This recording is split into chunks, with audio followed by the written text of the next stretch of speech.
Kembali lagi sama saya bibdu.com. Kita bakalan nemenin kalian sambil nungguin beduk buka. Sekarang jam berapa? Jam 4 sore. Masih sekitar 1 jam lebih untuk buka puasa. Tapi jangan kemana-mana. Sambil nunggu, walaupun masih lama, bakalan gak berasa kalau kalian nontonin bibdu.com di channel ini, di Instagram ini. Kita bakalan ditemenin sama Ustadz Riza yang bakalan bagi-bagi ilmu di bulan Ramadan ini sama kita. Dan kalian boleh nanya-nanya juga di sini apa aja, tapi yang berbobot biar ilmunya nyampe. Kemarin kan kita habis ngobrol sama Vena Melinda kan ya. Di situ kita banyak nanya tentang film, acting, terus dia kan artis senior juga gitu. Kita dapat ilmu banyak di situ. Terus tapi kalian malah kebanyakan nanya tentang Verol. Ya nggak apa-apa sih, karena aku juga pengen tahu kan tentang Verol kan. Nah sekarang kita bisa lanjutin ke Ustadz Riza nih. Gimana ya, tadi sih dia udah ngabarin udah aktif. Tapi bentar.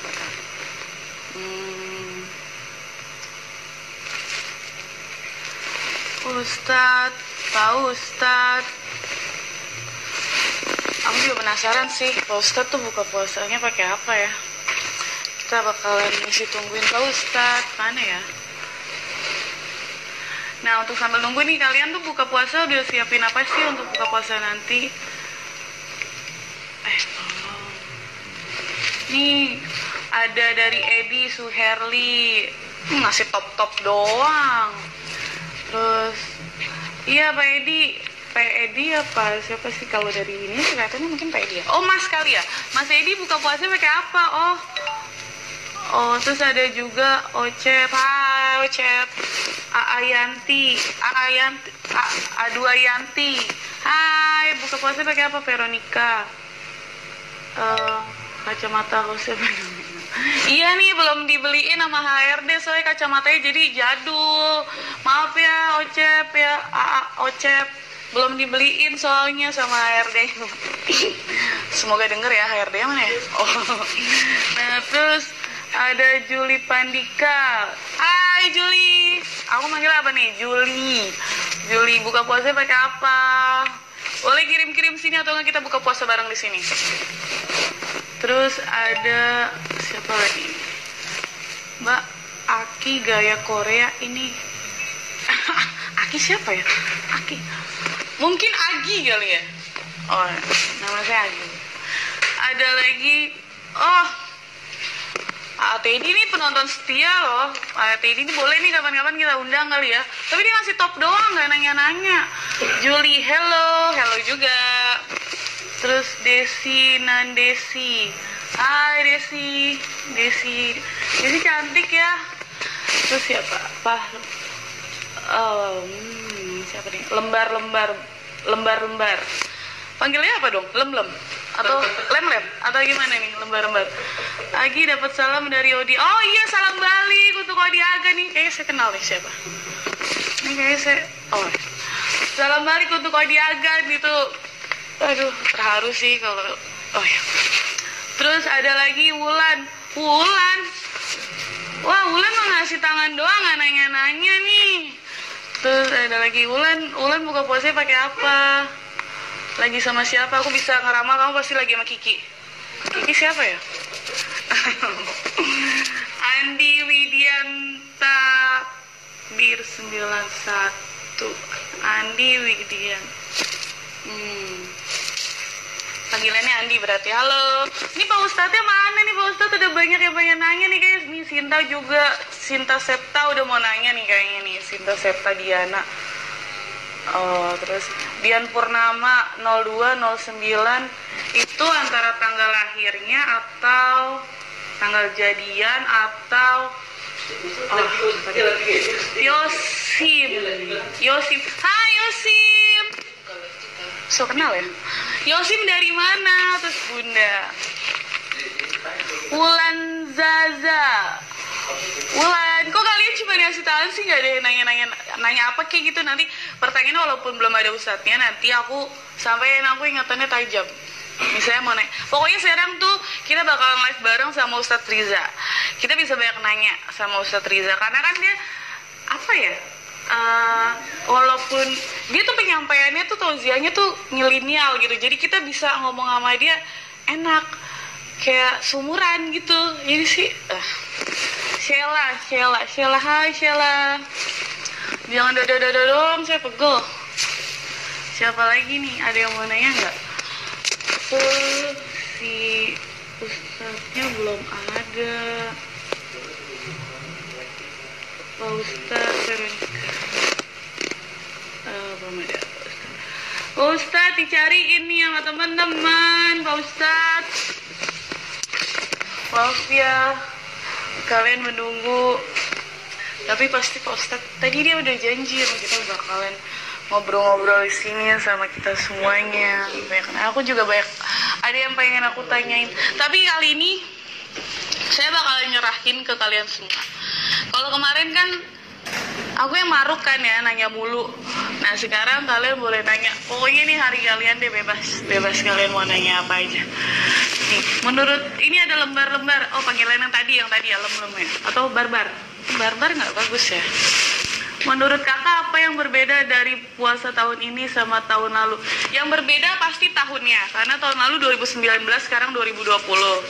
Terus yang berbeda lagi, kalau saya pribadi, dulu saya kurus, sekarang saya agak-agak berisi gitu. Kalau kalian nggak tahu, mungkin kalian bisa ada yang jawab nih pertanyaan lembar-lembar. Mungkin perbedaannya puasa tahun lalu dan tahun sekarang seperti apa? Terus halo Mas Andi Atira, halo. Oh ini nih ada Ustadz Riza.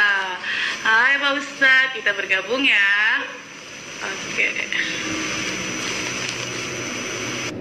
Nah ini Pak Ustadz ini udah ada nih sekarang. Kita bakal ngobrol-ngobrol. Dia tolong bisa nggak? Mana?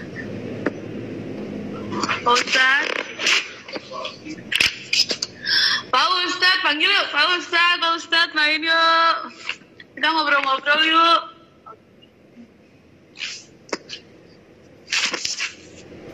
Saya terharu. Pak Ustadz mana nih? Belum gituin, udah saya. Pak Ustadz dicariin Wulan nih tadi, ada lembar-lembar juga, ada Util, ada Kiaza. Kiaza, kamu dari mana? Kiaza. Kalian pada dari mana sih? Oh gambarnya. Oh, Pak Ustadz sudah bergabung tapi gambarnya nggak ada. Ustadz, bentar kita.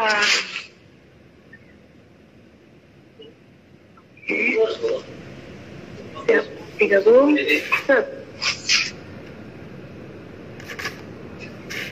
Ustadz, saya udah. Nah, ini dia. Udah ada. Akhirnya ada gambarnya. Waalaikumsalam warahmatullahi wabarakatuh. Pak Ustadz lagi di mana? Di rumah, habis taur di kebun di rumah. Jadi lihat kebun-kebun di belakang, ada banyak pohon-pohon di situ. Lagi. Berarti kegiatannya di rumah apa aja Pak Ustadz? Ya, stay at home karena memang nggak ada tausiah. Jadi bantu istri, masak, nyapu, nyetrika, bikin kue, cuci baju, berkebun, main sama anak. Pokoknya padat deh. Banyak banget ya. Berarti Teh Indri ini dibantuin banget sama. Jadi lebih ringan ya selama Pak Ustadz di rumah ya? Iya, ya. Tuntutan Islam dalam surat An-Nisa ayat 19 mewajibkan laki-laki memuliakan perempuan. Wa'ashiruhunna bil ma'ruf, muliakanlah istrimu, sebab akmalul mu'minina imanan ahsanuhum khuluqan wa khairukum linisa'im khuluqan. Sebaik-baik laki-laki adalah suami yang paling baik kepada istrinya. Ya ampun, Ustadz udah ganteng, soleha. Soleh bukan soleha. Oh iya, soleh ya maksudnya. Grogi saya Pak Ustadz, maklum ya kalau grogi. Pak Ustadz, aku mau nanya dong, kalau misalnya selama perbedaan puasa tahun lalu dan sekarang, menurut Pak Ustadz itu seperti apa sih, dan kita ngejalaninnya seperti apa sih? Gimana? Perbedaan puasa tahun lalu dan sekarang seperti apa, dan Iya. Pandemi kita ngejalaninnya mestinya seperti apa sih enaknya? Saya melihat semua atas izin dan ketentuan Allah. Jadi seorang mukmin ketika melihat suatu keadaan selalu bersyukur dan bersabar. Jadi kata Nabi, ajabal li amril mu'min inna amrahu kullahu khair wa laysa dhalika li ahadin illa lil mu'min in asabathu sarra'u syakara fakana khairul lahu wa in asabathu darra'u sabara fakana khairul lahu. Mukmin itu menakjubkan. Ketika Allah melapangkan rezekinya, dia bersyukur. Ketika Allah menyempitkan dan menguji hidupnya, dia bersabar. Nah, kalau ada uang, syukur. Nah, uji ekonomi kita jadi terbatas, kerjaan kita sempit, social distancing, stay at home. Jadi menikmatinya aku tetap bersyukur dan bersabar. Karena bagi aku semua adalah anugerah dari Allah. Sebab syukur ditambah nikmatnya, sabar ditambah cintanya oleh Allah. Maka tidak ada duka, selalu suka dan selalu menikmati apa yang Allah berikan. Walaupun perbedaannya memang luar biasa. Contohnya, tahun lalu aku peak season, high season. Waduh, pulang gelap, berangkat gelap, pulang gelap. Jadi quality time sama keluarga nyaris susah. Tapi kali ini di rumah. Yang kedua, income di tahun lalu luar biasa. Kalau sekarang sakit hati, tapi tetap bersabar. Karena bagaimanapun, ini adalah bagian dari Allah dan kita syukuri untuk Allah. Gitu, betul tuh teman-teman dengerin ya. Jadi jangan ngeluh yang kayak aduh nggak bisa pulang kampung, aduh nggak bisa jalan-jalan, nggak bisa ketemu teman keluarga. Masih banyak, maksudnya kita harus mensyukuri. Iya, nikmatin aja. Sebab semua ada hikmah dari Allah. Semua akan ada sesuatu yang indah dari Allah. Sebab Tuhan pasti akan memberikan sesuatu di balik kejadian. Betul, amin. Oh ya, Pak Ustadz, yang aku tahu nih juga nih ya teman-teman, mungkin banyak yang belum tahu, mungkin ada yang tahu. Pak Ustadz ini suka nonton film India bukan? Masya Allah. Ya. Sebenarnya itu bagian dari dakwah strategi atau strategi dakwah. Karena kan approach pendekatan kepada orang beda-beda. Ada yang mau dakwanya kenceng banget. Ada yang dakwanya pengen santai. Nah karena aku di tablik, rata-rata research and then observation, ketika saya melihat ternyata pendekatan dakwah melalui lagu atau melalui sense of humor, sense of joke, sedikit sentuhan humor itu lebih diterima. Makanya ketika aku mikir pendekatan apa ya? Oh iya, karena aku suka lagu India. Ternyata orang Indonesia juga suka lagu-lagu India. Akhirnya saya deketin dengan pendekatan lagu India. Gitu ceritanya. Oh begitu. Itu dari kapan ya Pak Ustadz suka lagu-lagu India mungkin? Dari perut ibu saya. Oh berarti dari turunan dari mama juga suka India. Jadi, ada cerita lucu ketika ibu itu keluar dari rumah tanpa sepengetahuan ayah. Ayah bingung kemana. Ternyata ada di gedung bioskop ketika usia sudah kandungan 9 bulan. Ngapain nonton film India? Oh gitu. Berarti udah mungkin masih dalam perut udah nonton film India. Udah dari orok udah ke bawah suasananya. Jadi begitu lahir secara automatically suka aja dengan instrumen yang berbau India. Iya sih. Nah tapi kalau misalnya India ngikutin perkembangannya juga nggak sampai sekarang? Atau mungkin karena lagunya aja? Perkembangan ikut tetap, tapi nggak terlalu banyak. Tapi paham lah, tahu lah. Gitu. Paham ya. Kalau misalnya artis favorit India mungkin, Ustaz? Iya, kalau artis favorit, yang kalau cewek saya suka Aishwarya Rai. Karena dia Miss World tahun 94, bukan cuman cantik secara fisik, but behavior. Dia cantik secara batin, kepribadian, dan attitude-nya juga bagus. Aku suka seorang seniman yang smart. Jadi dia bukan cuman artis, tapi betul-betul brain, pinter. Nah itu yang kalau perempuan. Kalau cowoknya banyak sih orang bilang wajahnya mirip-mirip aku gitu. Apa tuh? Kalau cowoknya saya suka Salman Khan. Oh, aku aku nggak tahu lagi. Tapi ada yang tahu nggak di sini mungkin mirip nggak? Katanya mirip tuh teman-teman. Ada pasti tahu. Ada yang tahu Salman Khan. Ada yang minta nyanyi lagu India dong, katanya gitu. Boleh. Aku nyanyiin ya, karena menyenangkan saudara saya itu bagian daripada pahala, ya. Just fun. Oh, makasih. Hiburan aja. Muskurane ki wajah tumaho, gungunane ki wajah tumaho, जिया जाए ना और पिया रे, जिया जाए ना और पिया रे, पिया रे. Nah, tuh. Wow, keren banget. Suaranya juga bagus. Nih, jangan-jangan nanti merangkak untuk jadi penyanyi. Mungkin.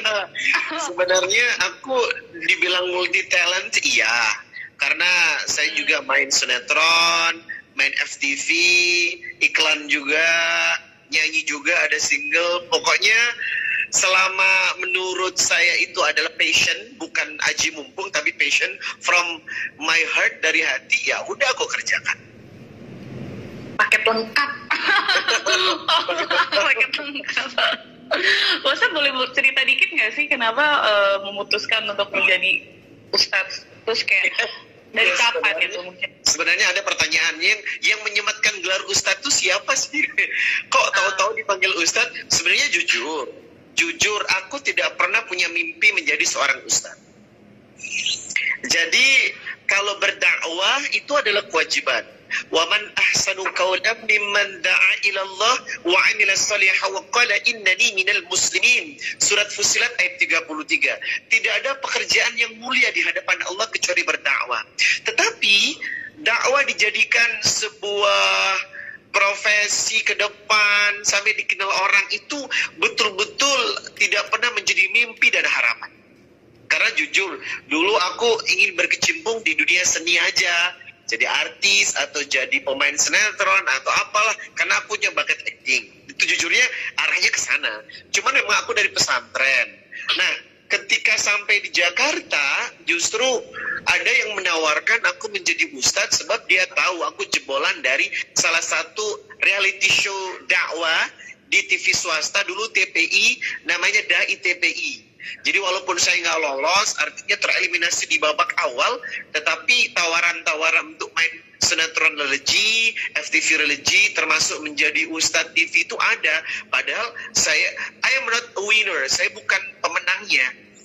Tapi ya ketika ditawarkan, mau nggak ceramah di TV jadi ustadz? Oh, kok jadi ustadz? Aku pikir, lah ustadz kan dakwah itu memang panggilan hati, bukan profesi. Tapi nggak tahu deh, ayo kita casting dulu, ini dulu. Oh ya udah, saya pikir apa sih sebenarnya dakwah itu adalah kewajiban, tapi entah gimana ceritanya bisa menjadi ustadz yang dikenal itu berawal dari ketika saya membintangi stripping sinetron di SCTV, judulnya Pesantren Rock and Roll. Nah dari situ, karena saya berdakwah di situ, nama mulai melambung. Tapi jujur, saya tidak pernah berangan-angan untuk bisa jadi seperti sekarang. Jadi qulillahumma malikal mulki tu'til mulka man tasha wa tanzi'ul mulka mimman tasha. Allah yang punya kerajaan, Allah yang bikin terkenal, Allah yang bikin naik, Allah juga yang bisa menurunkan seseorang. Makanya saya pikir ini semua kehendak Allah yang wajib aku syukurin. Gitu toh ceritanya itulah teman-teman. Jadi cerita awalnya seperti itu ya Ustadz ya. Betul. Pak Ustadz ini kan kalau kita sering lihat di sosial media kayaknya Pak Ustadz sama istri kayak mesra banget, ya kan, romantis banget. Emang kalian emang pasangan yang romantis atau enggak, seperti apa sih Pak Ustadz aslinya gitu? Sebenarnya Islam mengajarkan agar suami istri wajib romantis. Makanya kalau ada suami istri nggak romantis, harus dibuat romantis. Dalilnya ada surat Al-Baqarah 187. Hunna libasul lakum wa antum libasul lahun. Kalian suami pakaiannya istri, istri pakaiannya suami. Apa fungsi pakaian? memberikan indah pandangan. Berarti suami istri harus saling memberikan kehangatan dan keindahan. Nah, romantis bagian dari keindahan. Makanya ketika rumah tangga menjalankan fungsinya sebagai ibadah sesuai ketentuan Quran dan hadis, maka rumah tangga itu akan selalu indah karena di dalamnya sudah ada aturan bagaimana suami kepada istri, bagaimana istri kepada suami. Kan sudah dikatakan tadi, laki-laki itu nggak boleh kasar sama perempuan. Laki-laki wajib lembut, laki-laki itu wajib menyantuni, membelai. Coba Rasulullah kadang minum satu gelas dengan istrinya dari bibir yang sama. Rasulullah pernah mandi berdua. Rasulullah tidur di pangkuan istrinya. Kenapa Rasulullah mencontohkan? Agar Rasulullah mengajak para suami wajib romantis kepada istrinya. Nah tuh, jadi nggak boleh kasar. Sebenarnya bukan laki-laki doang nggak boleh kasar sama perempuan, tapi sebenarnya kita nggak boleh saling kasar ya Pak Ustadz ya, saling menyayangi. Betul itu. Makanya kalau itu dijaga, karena sekarang ini prinsip saya jangan menjadi orang yang pandai, tapi jadilah orang yang pandai merasa. Jangan menjadi orang yang merasa pandai tapi pandai merasa. Artinya apa? Letakkan rasa di dalam setiap melangkah. Hati, ucapan dengan hati, perilaku dengan hati. Maka insya Allah kalau itu dilakukan luar biasa. Apalagi sebenarnya mukmin yang utama itu bukan yang cerdas, bukan yang pintar. Jadi Rasulullah pernah ditanya, ya Rasulullah, ayyul mu'minina afdal? Siapakah mukmin yang utama di hadapan Allah? Siapakah orang yang utama di hadapan Tuhan? Qala, Rasulullah menjawab, ahsanuhum khuluqan, yang paling bagus akhlaknya, yang paling lembut perilakunya, yang paling santun bicaranya. Maka seandainya semua para suami dan istri santun bicaranya, tidak akan pernah terjadi cobek, terbang piring, terbang sepatu, terbang, karena semua aman-aman aja. Pak Ustadz kan ada yang bilang nih kalau di pernikahan itu ada 5 tahun tuh fase terberat, ada ini. Kalau menurut Pak Ustadz sendiri, fase terberat dalam rumah tangga tuh seperti apa sih mungkin? Terus menanganinya seperti apa? Itu teori ya. Artinya fase-fase 5 tahun sekian, 5 tahun. Menurut aku nggak sampai 5 tahun banyak kok orang yang bubar. Sebulan berumah tangga bubar, 2 bulan berumah tangga bubar. Jadi fase-fase itu tidak bisa menjadi sebuah pijakan. Nah, yang menjadi pijakan apa? Setiap orang rumah tangga pasti akan ada ujian. وَلَنَبْلُوَنَّكُمْ بِشَيْءٍ مِنَ الْخَوْفِ وَالْجُوعِ وَنَقْصٍ مِنَ الْأَمْوَالِ وَالْأَنْفُسِ وَالثَّمَرَاتِ وَبَشِّرِ الصَّابِرِينَ. Al-Baqarah 155. Setiap kalian pasti diuji dengan rasa takut, rasa lapar, kekurangan uang, ditinggalnya orang-orang yang kita cintai. وَبَشِّرِ الصَّابِرِينَ. Maka berikan kabar gembira kepada orang yang sabar. Rumah tangga tanpa ujian nonsense. Pribadi, kehidupan tanpa ujian gak mungkin.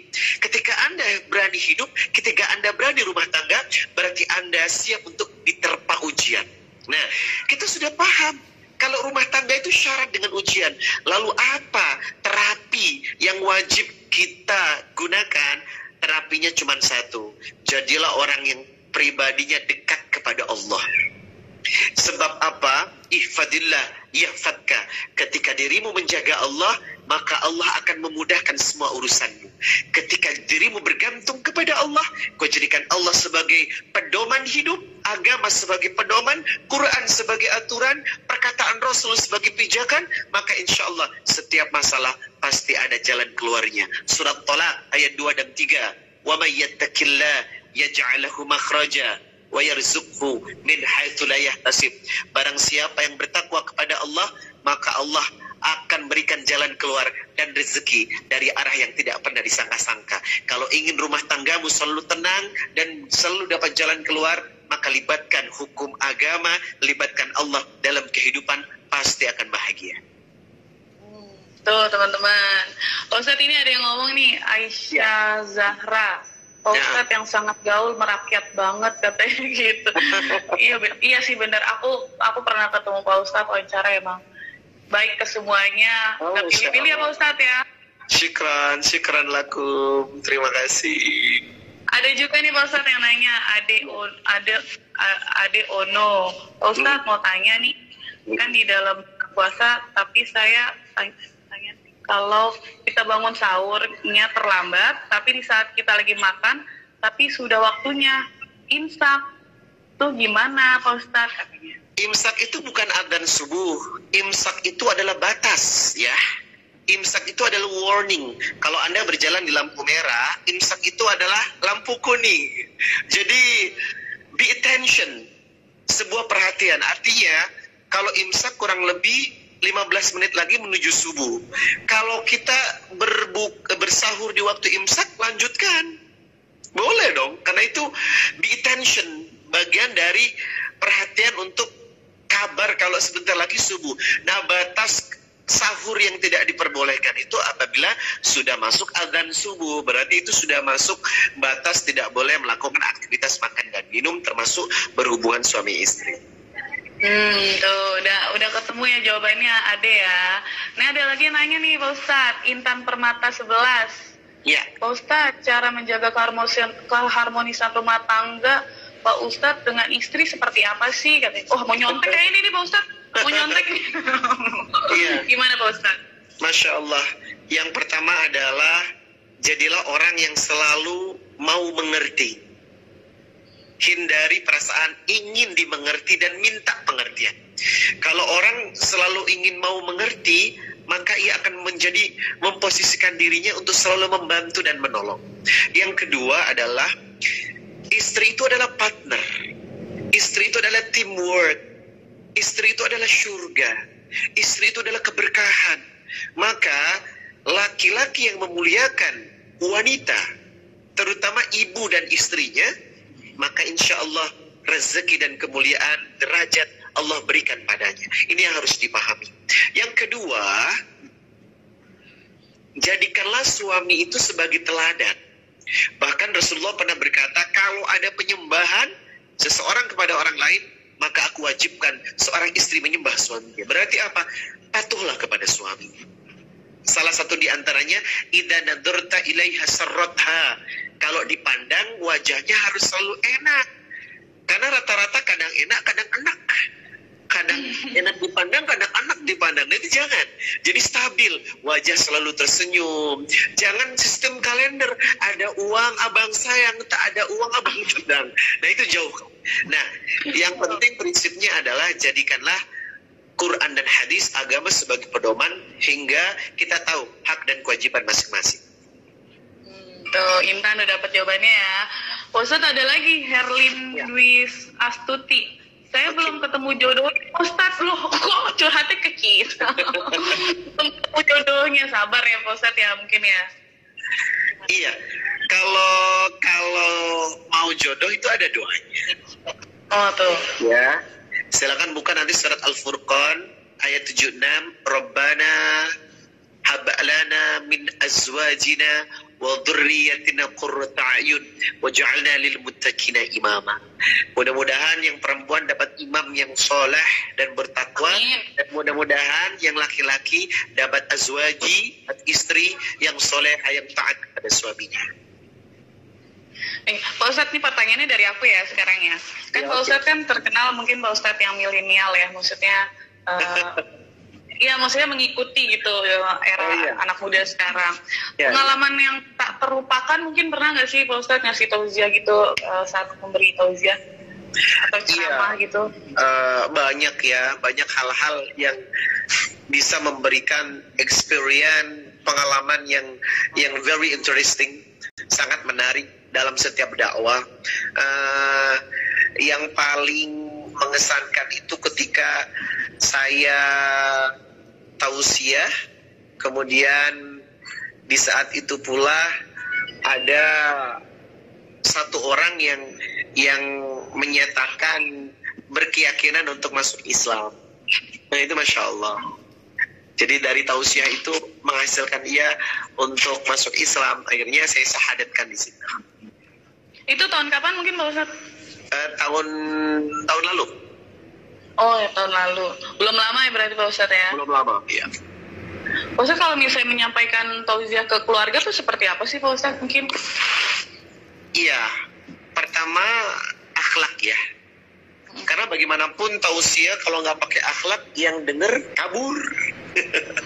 Jadi siapapun, akhlak itu apa? Kalau kita kembalikan kepada surat An-Nahl 125, ud'u ila sabili rabbika bil hikmah wal mau'izatil hasanah. Sampaikan dakwah itu dengan hikmah dan nasihat yang baik.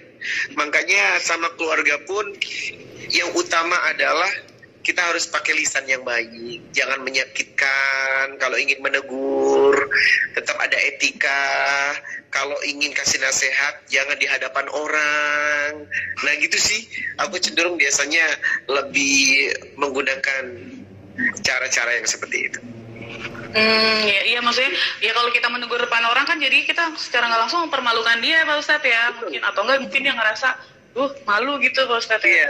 Iya, Imam Syafi'i berkata kalau kasih nasihat di hadapan orang bukan nasihat, itu namanya menjatuhkan. Nah tuh bener, itu tuh aku juga pernah digituin sama orang, jadi kayak aduh bukannya kita mencernai tapi kayak merasa malu sendiri Pak Ustadz ya. Ini ada yang nanya, mungkin ya aku nggak ngerti ya, dia bilangnya namanya Nur Habibah 9. Assalamualaikum Pak Ustadz, mau nanya menghadapi suami suka kasar sama istri seperti apa, katanya gitu. Aduh nggak boleh kasar. Masya Allah, iya. Sedih ya, sedih kalau kita dengar wanita-wanita diperlakukan kasar oleh suaminya. Karena Rasulullah sendiri adalah orang yang mengajarkan kelembutan, tidak main tangan. Jadi jangankan main tangan, membuat wanita meneteskan air mata disebabkan kelakuan kita itu aja naudzubillah min dzalik. Apalagi main tangan. Makanya itu semua adukan kepada Allah. Ya mukallibal qulub, tsabbit qalbi ala dinik. Hanya Allah yang bisa mengubah hati seseorang dari keras menjadi santun. Caranya sering salat tahajud dan katakan doa Allahumma hdi. Allahumma hdi, sebutkan namanya. Misalnya namanya Irwan, Allahumma hdi Irwan, insyaallah Allah akan ubah hatinya. Ya tapi perempuannya juga jangan mentang-mentang laki-laki kasar dibalas kasar lagi, jadi nggak ada ketemu titik tengahnya Pak Ustadz ya mungkin ya. Kan ada yang kayak gitu, aku suami saya kasar, ternyata dianya juga kasar gitu. Kalau suami lagi emosi, kita jangan melotot. Kalau suami lagi bicara, kita jangan nyerocos. Jadi kalau suami lagi bicara, dengerin, sami'na wa atha, dengerin dengan baik, seolah-olah menjadi a good listener, pendengar yang baik. Nah, itu tipsnya begitu sih. Pak Ustadz, kalau kita lihat kan Pak Ustadz ibadahnya mantap ya kan, maksudnya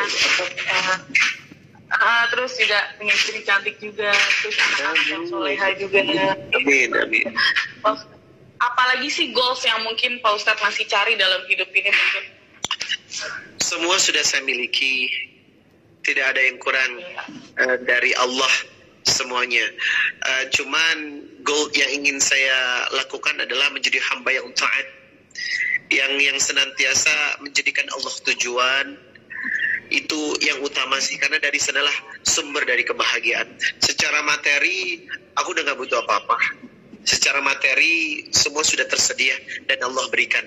Cuman itu tadi, bentuk syukur yang harus aku tingkatkan kepada Allah atas semua nikmat yang telah Allah titipkan kepadaku.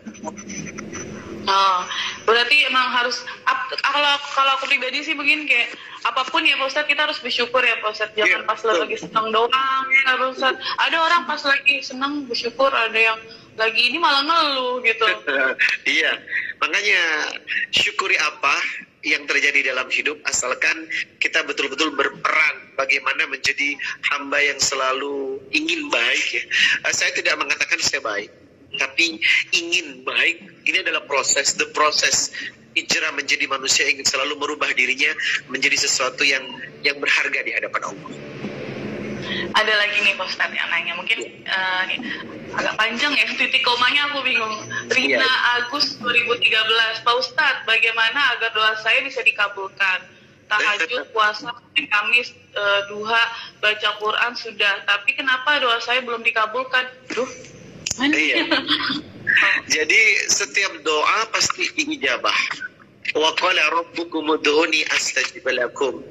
Surat Al-Ghafir 60. Mintalah kepadaku astajib lakum, aku kabulkan. Itu garansi. Itu itu garansi dari Allah. Maka siapapun yang berdoa pasti akan dikabulkan. Nah, sekarang sementara ada beberapa doa yang tidak dikabulkan. Tolong introspeksi. Kenapa tidak dikabulkan? Bisa jadi kita kurang khusyuk mintanya kepada Allah. Bisa jadi harapan yang kita minta belum tentu baik menurut Allah. Sesuatu yang lebih bagus daripada apa yang kita minta. Contoh, kita ingin sepeda motor, nggak dikabulkan sama Allah, tapi Allah kasih mobil. Masya Allah, itu luar biasa. Permintaan yang itu belum tentu baik karena Allah kasih yang lebih bagus. Yang ketiga, bisa jadi doa yang simpan nanti dikabulkannya di akhir kehidupan kita, di surga atau di akhirat, terhadap permintaan yang belum dikabulkan. Jadi jangan putus asa, tetap berdoa, yakinkan, selalu berbaik sangka kepada Allah. Kalau apa yang kita inginkan pasti dikabulkan. Betul tuh, denger ya. Jadi jangan yakin, mungkin belum dijawab karena belum waktunya juga, ya kan? Allah punya rencana yang begitu.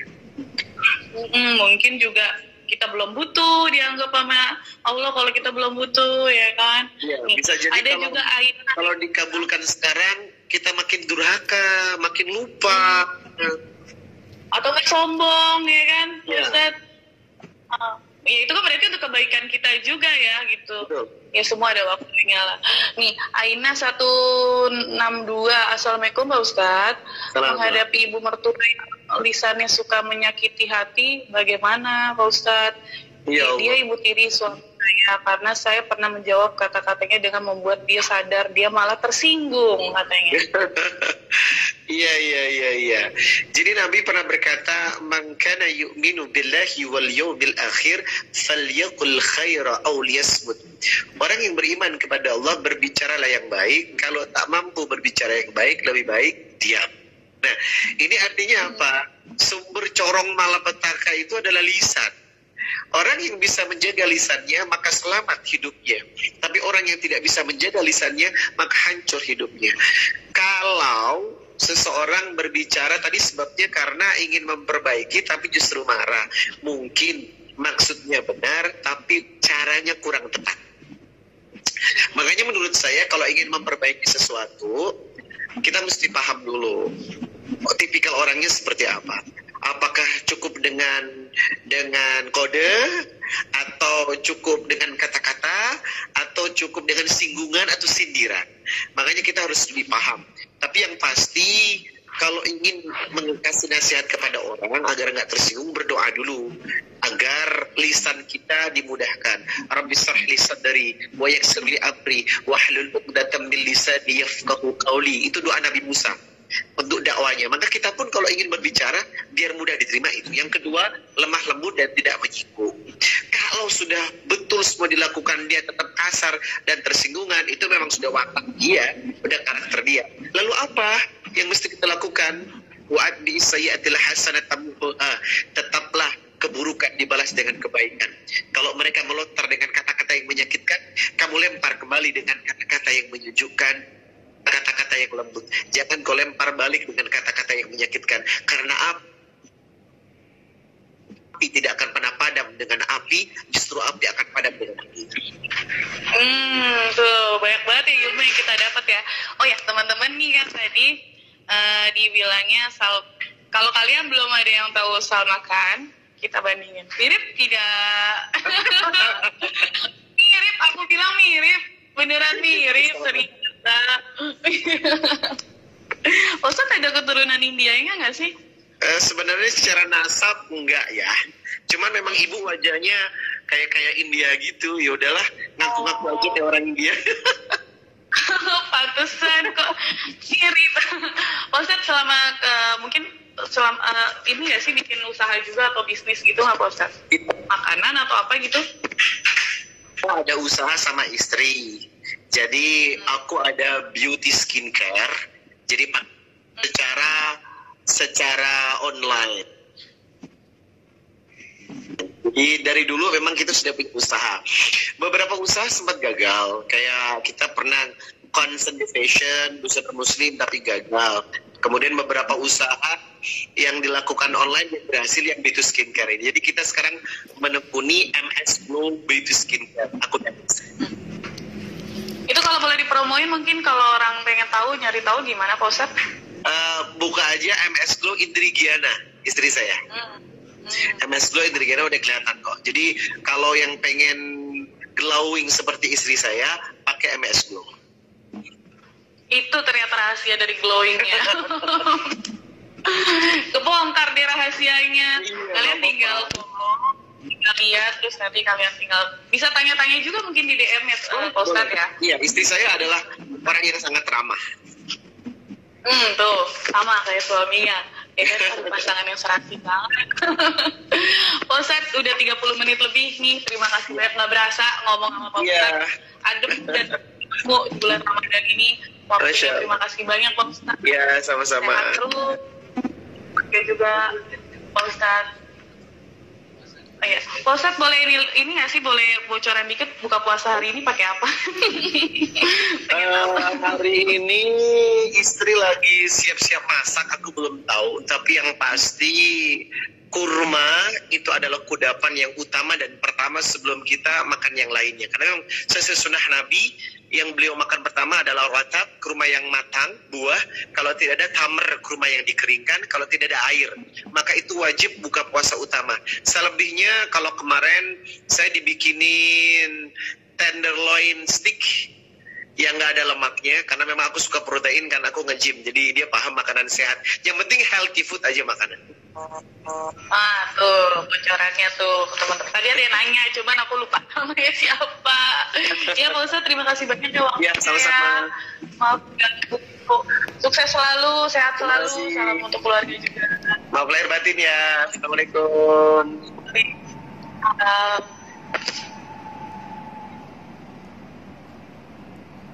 Nah itu tadi teman-teman, udah ngobrol banyak sama Pak Ustadz, adem banget ya ngomong sama Pak Ustadz ya. Kita bisa banyak tahu kegiatan dia apa. Terus tadi banyak banget yang nanya tentang keluarga, tentang pasangan, tentang jodoh juga. Itu pertanyaan dari saya juga sih. Gitu, dan kalian ya semoga walaupun waktunya nggak banyak, karena emang kita nggak bisa panjang-panjang, mungkin kalian bisa nanya. Atau nggak yang tadi mau tahu resep glowingnya dari Teh Indri, ternyata ada perawatannya gitu. Nah kalau kalian pengen yang tadi mungkin ketinggalan, pengen dengar lebih lanjut atau enggak pengen lihat dari awal, kalian bisa buka youtube.com. Terbalik kan? Ini dia. Nih ya, youtube.com. Terus kalau kalian pengen lihat lebih banyak lagi, kalian bisa like juga Facebooknya. Balik lagi, iya Facebooknya. Terus kalau Facebooknya habibru.com. Terus saya nggak mau kebalik lagi nih, maksudnya saya lihat dulu. Nah kalau kalian mau baca webnya, mungkin kalian yang kayak males ngeliat YouTube, ngeliat video atau gimana, pengen lebih jelasnya lagi, baca webnya di youtube.com. Banyak berita-berita tentang selebritis yang update. Ini dia webnya, youtube.com. Nah, nggak boleh terbalik nih wajib. Ini Instagram saya. Oke, terima kasih semuanya udah mendengarkan dan selamat berbuka puasa. Semoga makan dan minuman kalian bisa tercukupi hari ini, dan jangan pernah keluar rumah kalau memang nggak penting-penting banget. Ya, tetap jaga kesehatan, jaga jarak, tapi tetap ada di rumah. Ya dadah semuanya.